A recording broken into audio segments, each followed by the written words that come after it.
Oh, yeah. Hi, Mikey. How you doing? I'm doing Listen, very well, thank you. I'm doing very well. How are you? I'm blessed to be up in the morning and running around. Wonderful, wonderful. Thank you for joining me today. I know that you have a busy schedule. I know that you've had a busy few days. So I'm really pleased that you could join me to talk about responsibility, to talk about motivation. So I know your background is physical activity, life coaching, and motivational speaking. But could you tell me a little bit about yourself and why taking responsibility for health is so important for you? Okay. Do you know what? I had basically my dad. My dad was a person that had, he was very motivating. He did everything for himself, and he fell sick. And I watched him as somebody who was very energetic like myself, uh, deteriorate. And one thing that probably, sped up his deterioration was that due to the fact that he wasn't able to look after himself. And I was around of my mom helping me. Everyone was trying to help and support him. And he didn't really want the support. Uh, so, it becomes very important to me because I have got the ability to look after myself. It was just one of those things with my dad where it was unfortunate for him because I know that he did. But when I look at it, I don't want it to be a situation that I've done things to myself to make, to make myself unwell. And then I've got to get others to look after me because it's a lot of pressure. And I always like look at standards, the standards of like how I want to live my life. And how can I say the word that I'm looking for is that we're independent. That's the word I'm looking for. If we look at life, that we're all pushing for financial independence, okay, we should also be we're looking for physical independence. That we don't have to go back to being that little kid at 2 years old, going, I'm bored, I want to go out. Mommy, can you take me out? We can actually do it ourselves and we keep that at a certain standard. Okay. So it sounds like seeing your father deteriorate that motivated you to say that you didn't want to be in that position when you were older.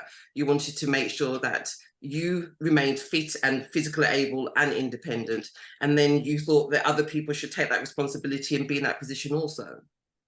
Yeah, yeah. But I was always fit before. But the reasons of why I was fit was a different reason. I was fit because I was very competitive. When I was younger, somebody told me that they didn't want me on their basketball team, and they really hurt my feelings. And they made me feel that I was inadequate, that I wasn't capable, and that emotion. I said to myself, I never want to experience that again. So that was my core driver then.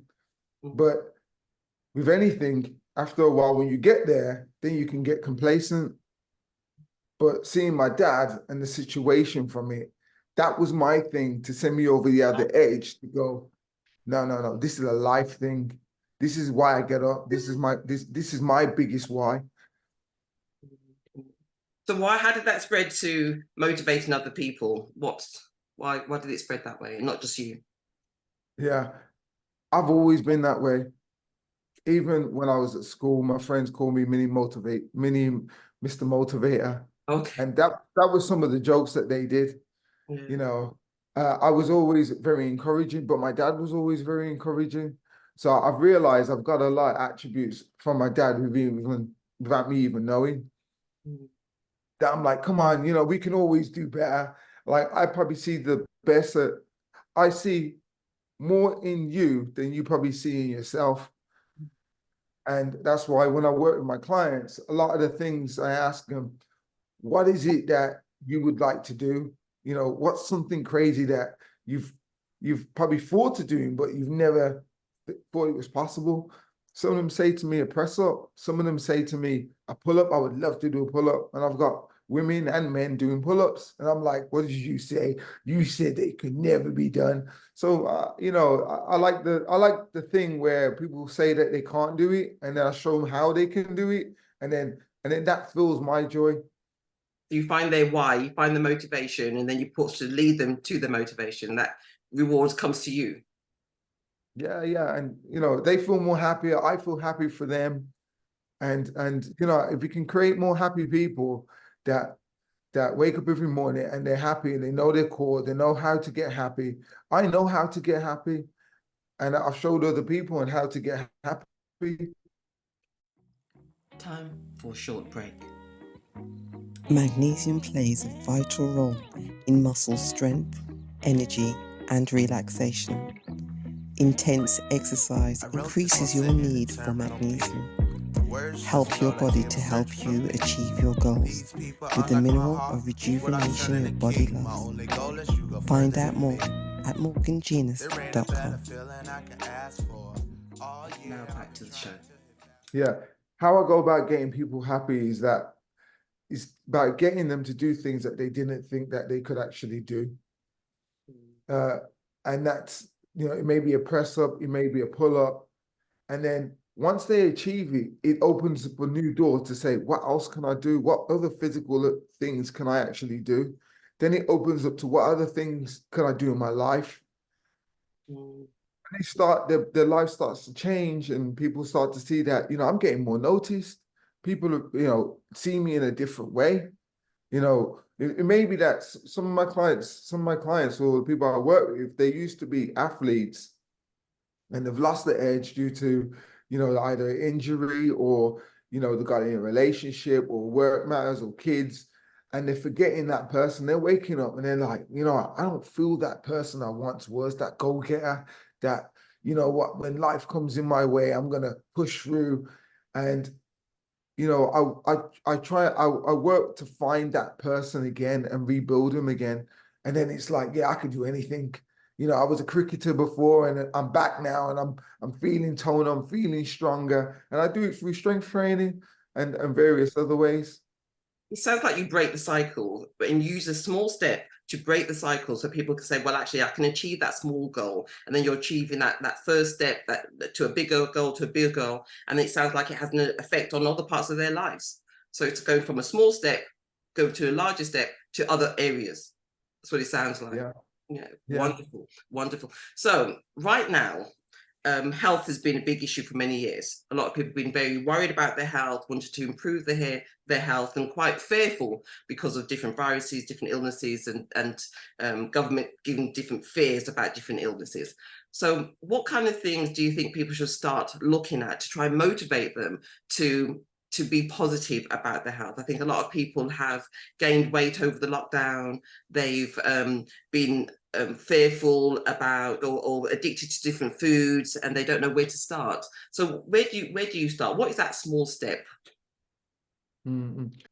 Basically, I use a format called Desire, and the first part, it's like an acronym, and the first part, and I used it when I went for my transformation, which is about discovering where I am emotionally and physically, and just holding yourself accountable that this is the worst that you're ever going to be. So basically, once you've discovered where you're at, the next stage would then to be that you then set a standard. And that's a standard to say that this is the least that you're going to do. You are not going to get any more unfitter or your abilities going any lower. Once you finish setting a standard, then becomes action plan. All right. Like my action plan was once I got told about where I was, and the standard was that I wanted to be, my new standard became that I wanted to be picked. I didn't want to be standing in a line where at the end, I'm the last person to be picked. And then to be walking over to somebody and then somebody telling me, I would rather you sit on the side of the bench than you play on my team. I'd rather play with one person down than you playing with my team. That just sounds And painful. So yeah, yeah, you okay. know, what? sometimes comments we need to hear them. If I'm not pulling my weight, I know when we sometimes you might have somebody in the office and you're not pulling your weight and somebody pulls you up about it. Basketball was all about that. Everyone wanted to win. Yes. So nobody wants somebody who's not pulling their effort. It's a team game. Mm. Yeah, but I know we can be very harsh as kids as well. But the standard was set. I wanted to bring more value onto people's team. I wanted to show up and I wanted people to pick me. So the next thing was my action plans. What did I do? I went back, I spoke with my brother after I stopped moping. And I said, like, listen, this is what happened. Can you buy me a basketball? And I said, can you also buy me a basketball rim? And there was two things that I went and I made that a core action. The next thing was where I got him to put it up in the back garden, and I committed to say, I am going to practice. And the same move that my friend used to do, that was the move I wanted to do. And I worked that move and I kept on practicing. And my dad and my mom used to be like, there he goes again with that basketball. And I used to do it in the house. I used to do it in the garden. And I just kept on working on that move, working on playing basketball and meeting other people so I could challenge with that action plan to go back and to go back to that person. And I didn't want to play him. I wanted to destroy him. That's what I wanted to do. I wanted to feel my pain that he put me through, but okay. So the next one after that is refine. You're always refining the process. And what I mean by that is refining means like making slight adjustments because nothing's going to be perfect. And it's the same with life. And you've got to tune the fine details and just do just that much of a change. And if you do that much of a change every day, turns up to this in the end. Yeah. And evaluate, is that working for me? Do I have to rechange it? Just like we do in business. And it's the same thing I do in my business right now. And it's where I am is not where I want to be. But however, if I keep that desired process and just keep on refine, evaluate, I got to do a new discovery. What's going to look like? Okay. That's how you end up going for a long period of time. Because training and personal development, it does get tiring, it does get draining. And sometimes you go through, it's like a roller coaster, like life problems. I've met other people that I've encountered and myself. I've encountered a lot of things. We're talking about the moving of houses. We're talking about death in the family, somebody very close to you. We're talking about injuries, okay? Holidays, weddings. These are all little things that I hear people say that knocks them off their game and then they've gone missing for ages. Rather than, all right, these things are going to happen. Acceptance is the biggest thing. We've got to be able to accept. And if you're not accepting of where you're at right now, like I hear a lot of people tell me, like, Mike, it goes like this, they go, Mike, listen, one day I looked at myself in the mirror and I realized I'm not the person that I once was. And I'm like, you probably look at yourself every day in the mirror. How can you not see yourself changing? The problem was they looked at themselves in the mirror, but they didn't accept the person they are and what they're turning into. That one day somebody makes a comment, or they got to run for that bus, or they got to run for that train. And the person they thought they was could have made it. Yes. But then they realize, I'm not that person. And then reality hits in. It's like, hey, I got to do something about it. Yes. But it sounds like if you don't want people to get to the point where it is something so bad that they have to take action, take big action. It sounds like by having that plan of having that discovery, the evaluation, the continual evaluation and tweaking, which I really like, it means that you don't get to the point where you're so far gone that it's a big effort. Because what you're doing is that you're always trying to check, is everything okay? And I think that could be really good, not only for your physical health, for your emotional health, for all different kinds of health, just to check, am I okay? And to write things down, to have a plan and say, okay, this is where I want to go. How close am I to that plan? Do I need to change my plan? Does it need tweaking? I think to keep journals is a very positive way to take responsibility. And I think that's a good action plan, a good way of motivating yourself and keeping on track. Mhm. And the big thing I kept on hearing yesterday, and I've always heard it, what gets measured, you can make changes to. Yes. But if you don't measure it, you can't make changes to it. You just go in off what if. And it's the same thing when I got into working out, and I never used to write anything down. And I didn't know where I was. I'd be like, how many reps I did on that? Did I lift that much weight? But I started to document things down, and I could remember, like, I got 4 in this one, I got 4, then I could progress. And that was my motivation. And that's why I teach at my academy.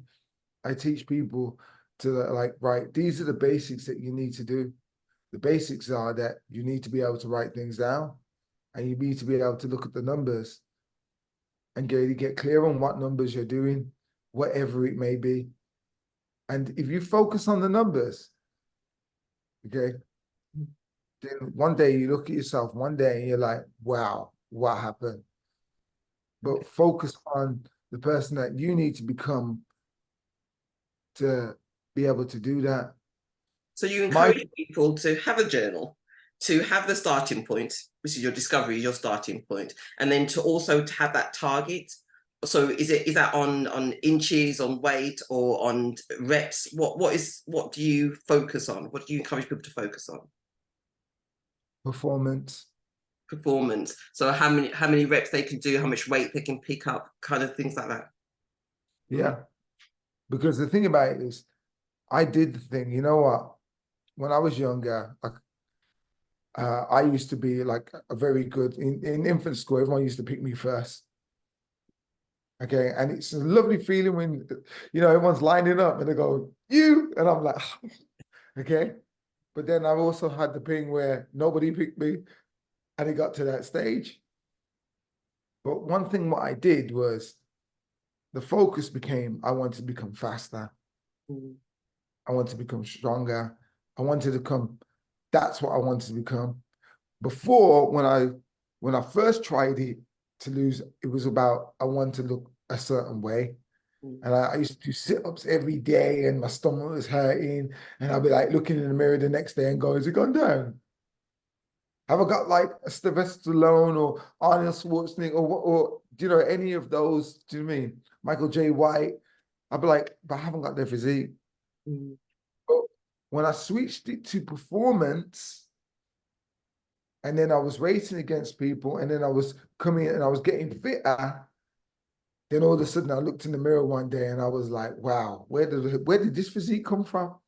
You'll always work harder if you write things down, okay, and then you also do with others as well.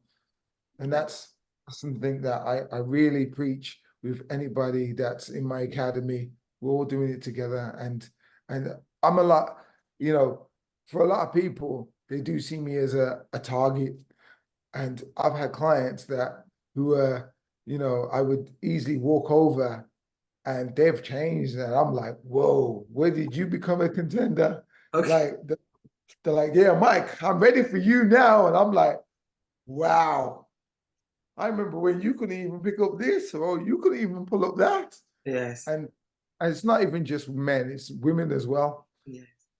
I like the idea of not trying to be somebody else, aspiring to somebody else, but in essence, it feels as if you're saying you're competing against yourself. Do you know what I mean? So if you're in that seems a bit more practical, a bit more realistic, because everybody has different body shapes, different goals. There's some people that might be very small structure and will never be a basketball player. They haven't got the height.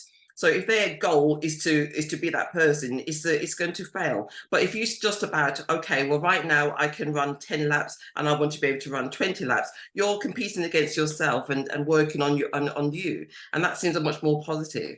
And I like you talked about working as a team. So in your academy, you encourage people to work in groups so that when you're not around, they're with each other. Or is that what you encourage to do? Or were you talking about to have a trainer? No, they work together. Like there's a lot of friendships being built in my academy. Mm. People away on holiday together with each other. So sorry, I missed that. Yeah. So people go on holiday together. They've made good friends and Yeah, gone on people. holiday.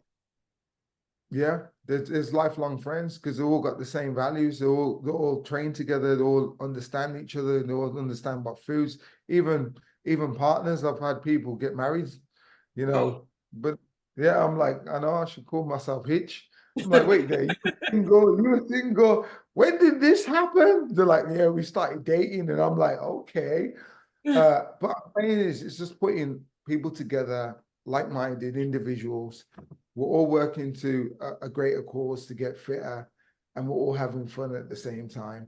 And if everyone knows everyone's levers, and we see everyone progressing, it's a big motivation for everybody, and we all celebrate together as one. And that could be advantage you can't do because people say you are the company that you keep. So it can be really hard and challenging to try and be on a health journey if you're around people who aren't also on a health journey. So it's hard to quit smoking if you're around smokers. It's hard to quit drinking if you're around drinkers. So being around people who make health a priority is can definitely be an advantage. I can see that can be an advantage. Yeah, yeah. So even if it's like working with me, working like one-to-one with somebody, both of them still have its benefits. Mm. Some of them. So one of my good friends, we've been doing training since the age of, I think we've done like what, coming up to nearly 3 decades of training together. So, and he was a school friend, and when he came in to start training, he asked me. He had a big wake up call one day in his younger days, and from then he said, like, that's it. And in fact, he was the first person I ever had a fight with at school. Okay. It's a way to bond it. Yeah, and you know what? We're still fighting today. But it's about who does the most reps, who goes to the gym more, but it's really like positive. Like you know that and this is where it comes, motivation, having the right person behind you. He'll know that if I'm having an off day or off week, and we keep track of like if iPhone watch, and this iPhone's like amazing. Like people have got these phones, and the thing about it is, are we utilizing it? He can see all my steps, all my workouts, and when I've finished my workout, he gets a ping and I do it with all my clients, so they know when I'm working out. But they all get pinged to say Mike's just finished the gym. Okay, and what's it doing to them now? Yeah. So it's Hear a it. positive example, really. Isn't that Yeah, inspiration? And yeah, I like that. yeah. They're like, bing, Mike's just finished a workout. There he is working out again. They're like, I gotta get to the gym. Or vice versa. They'll ping and I hear it go up and I'll give them a call and go, I know you just walked out the gym. What exercise did you do? Okay, that's from online clients. Yeah. Okay. I like that. It's accountability. So you do one-to-one, you do group work, you do online work. That's absolutely amazing. Okay. So if somebody wanted to get hold of you, what's the best way to get you? Yeah. The best way to get me, you can get me on Instagram or Facebook. Uh, I've got a website as well. It's Body Shop.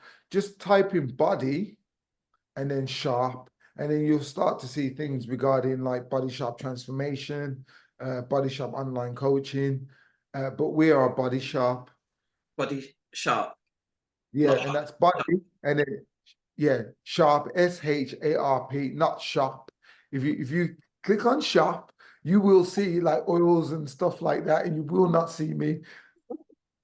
Wonderful, wonderful. Thank you so much for that. It's been really informative, and I think that lots of people need to get motivated, think about our health. It's a good time to do that ongoing. And I love you looking at discovery and your standards, your actions, refining. I like the fact that we're taking responsibility, having that journal, and to be with like-minded people. So thank you very much for sharing. Yeah. Biggest thing I want to say to people, you know, a lot of people overestimate on what they can do in a short amount of time, okay? And they underestimate on what they could do in 10 years' time. And the thing about it is, I'm blessed. I've got like one client that she comes in, she's like 62, and she's an amazing woman. And I see her do pull-ups, dips, she runs. When she goes meets up with her peers, it's like she's at a different level to her peers. She's like, let's go for a walk here. And they're like, you know, we need to rest. We can't do this. And she sees it for herself. At that time, she never seen the importance of it. And when she came to me, she's like, Mike, you know what? I don't really stick at it. And, you know, she spent many years with me now, and she's reaping rewards of when she sees her peers that she's way, you know, way above them. But we just need to be on that thing. Don't overestimate what we can do in a short period of time. It sounds like what you're saying, that your health is a marathon, not a sprint. There it is. In other words, yeah, love it. Wonderful. Thank you so much. I look forward to speaking to you again. Thank you. Okay, you take care. Goodbye. Bye.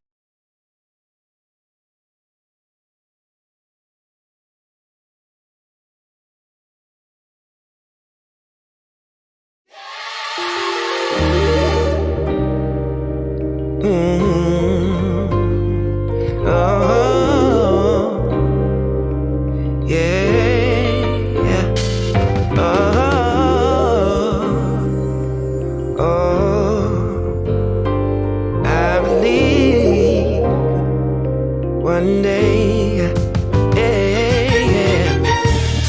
I believe in the future. I believe in the past. I believe what you truly desire, you can bring to pass. All you need